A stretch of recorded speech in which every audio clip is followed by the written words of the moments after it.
I became interested in secret societies when I was at university, and I really didn't think, I thought they were a myth, and then when I became a senior I found out that they weren't, and that within this already elite institution there was an even smaller elite group or groups that had their own rules and their own mysteries and their own culture, and that these people were very powerful in the, throughout the world and in the United States. Skull and Bones has had a long and very interesting history, including Wild Bill Donovan and the formation of the OSS, which became the CIA, its membership of Averell Harriman, George Bush Jr., who may be our next president of the United States, George Bush being the director of the CIA, kind of a tradition of Yale, Skull and Bones, CIA, sort of lurking in there somewhere, keeping secrets, secret societies. It's all true. Whether the rituals as we've portrayed them are true, we've made them up to be cinematic and dramatic and, fun to watch. But they're based in truth. The roots are true.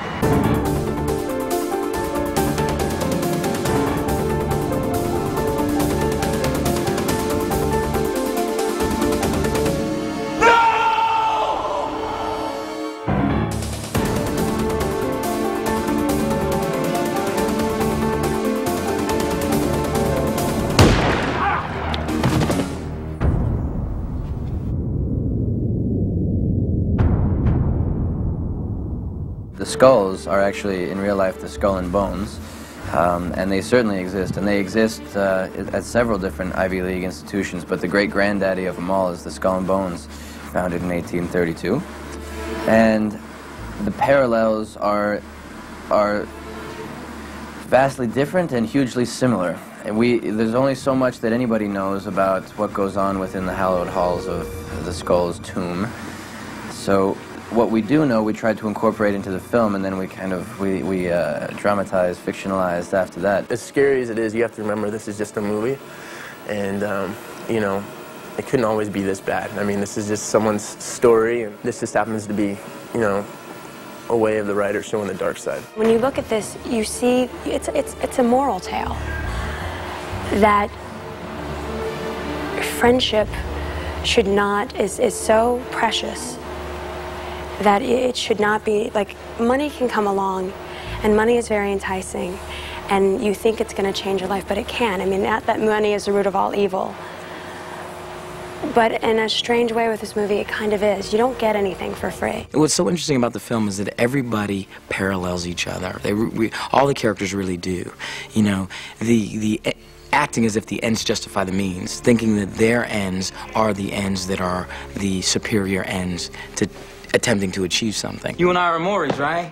Having a good time drinking, talking to some girls, and Caleb Mandrake and your 7 new friends come in. You gonna sit with them or sit with me? You gonna introduce me, or is that against the rules? What? How do you know about Caleb?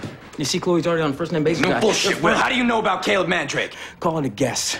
But Caleb's not the issue, all right? The issue's us. For Will, he really believes that this organization is just bad, and he wants to really investigate it. However, he goes through some shady things to get there, and ends up meeting a shady demise.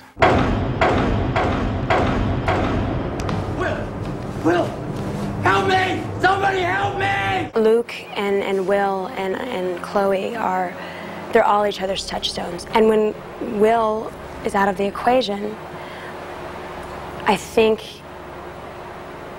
it's just a moment of clarity of sometimes maybe you take things for granted.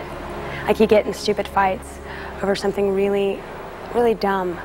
And for a moment where you lose focus with him leaving us, you see these two people go, no more.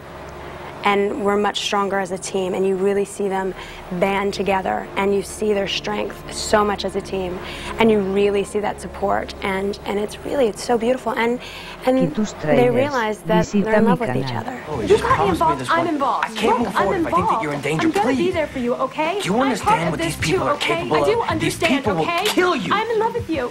The funny thing about the relationship with Chloe for Luke is that, typical stupid male, he's got it all backwards. He thinks it is his assumption that he couldn't possibly be good enough for this woman because he is the outsider, and he's the mutt, and he's the guy who is not pedigreed. He doesn't have the wealth or the fame or the family or the connections.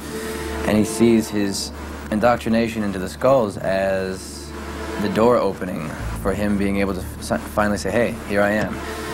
On her side, the only thing that is interesting about him is that he's not one of those guys, because those are the guys that she's known her entire life. Lucas, I've been looking all over for you. I need to talk to you right now.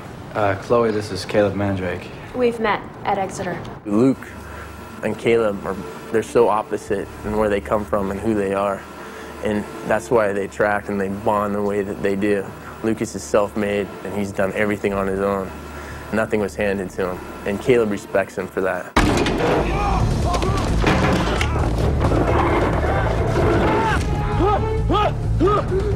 Hey! Don't let go, Luke! Don't let go! If I was Luke, and I saw a guy like Caleb, I'd go, that's everything that I want to be. That's everything that I don't have, and it's everything that I want. And on the other hand, he's like a brother. Luke is a guy who has no family. He has Hill's character, he has Will, but he has no family.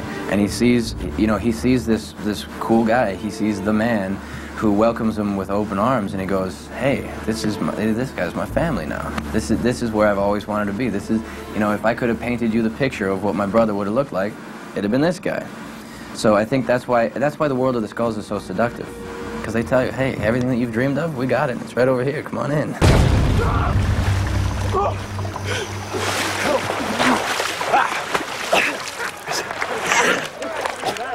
You are a menace to society. To expose to this target audience, this new generation of filmgoers, this genre of the thriller, set in a world they know or want to know about, college. And at the center of it is Josh Jackson, presented with, in a sense, a Faust metaphor, a Faust story. Okay, here, Faust, here's all the things that you want in life. Sign on the dotted line, give me your soul. You can have anything you want. And he ultimately has to make this incredible moral choice, and then has to go into action based on the moral choice he makes, knowing it's a great risk to himself, knowing that he's going to give up all that he ever wanted to make the right choice and do the right thing. Does it, wins love, and does it successfully, wins his own soul back. I thought that was a really good story for young people. They need that. Here we go. Bow your heads, the skull. Oh, yes. It's tough to tell when the secret society ends and the university begins. We know you're up there. Yeah, we know you're down there. Don't expect an answer. The CIA was founded inside those walls. Yes, they were, but back in World War II, when they were still the good guys. Oh, yeah, the good guys. Well, say what you want. All I know is if it's secret and it's elite, it can't be good. The way that I approach my work is that I want to get to know somebody if I'm playing their best friend. So getting to know Leslie and Josh really well has been a joy for me because I have 2 new friends, which is great. But it also informed our work, and I think that you'll see relationships on screen amongst young people that hopefully they haven't seen before. Hopefully it'll be much more organic and much more real and entertaining. We're all friends and we hang out, so I see them like as geeks, and like we're all goofy together, and we laugh and they pick on me and all this stuff. So to me, it's weird to see girls go, oh, it's Josh, oh, it's Paul, oh, it's Hill. And I'm like, oh, it's a geek. It was nice to be able to be part of the process of building the team this time and be there from the inception instead of, usually I'm like a hired gun. I'm a guy who comes in at the very last minute. But this time I was there for the baby steps, and it was there as everybody came on, and it became more of like a family atmosphere, which is nice. It's nice to go to work every day with people that you're comfortable with. It's been one of the most exciting experiences of my long career that I hope will be longer, but just to work with them and to feel that familial thing that doesn't often happen. And that sounds corny when you talk about it. That critics and journalists always poo-poo because they think it's just Hollywood hyperbole. But in the case of this film, that feeling really did exist. Who do you think is pulling the strings around here, huh? They're watching you, they're watching me. They control everything. They control everything we do, including him. Even him. I've heard about enough. All right, hey, whoa, hey.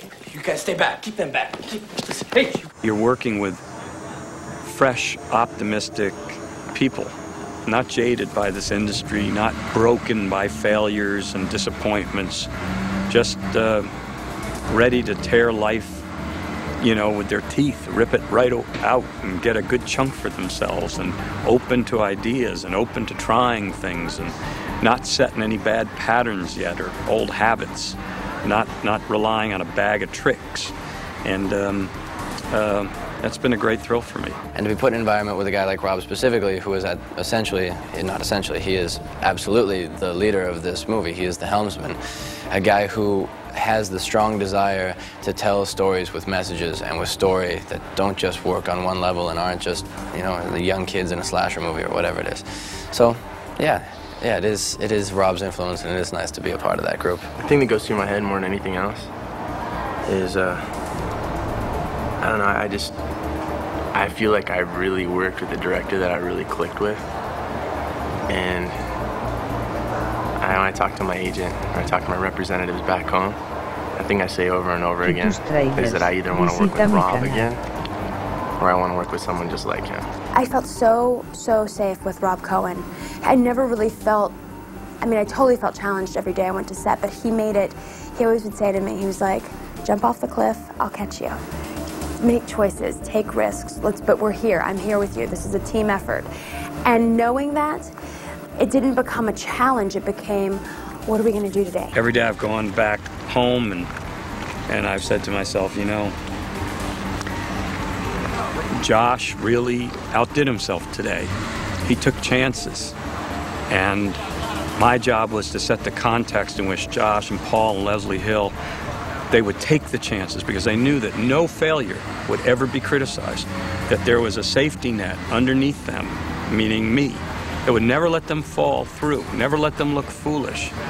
And if they tried something that didn't work, would come up and say, that didn't work, let's try this. And that they could express everything they wanted to express and know that it would be received gratefully by me and the crew, and that in that womb of security, which is not normally what a movie is about, they would learn to expand and explore and discover in themselves the joy that they deserve because of who they are, and they all are very deserving people.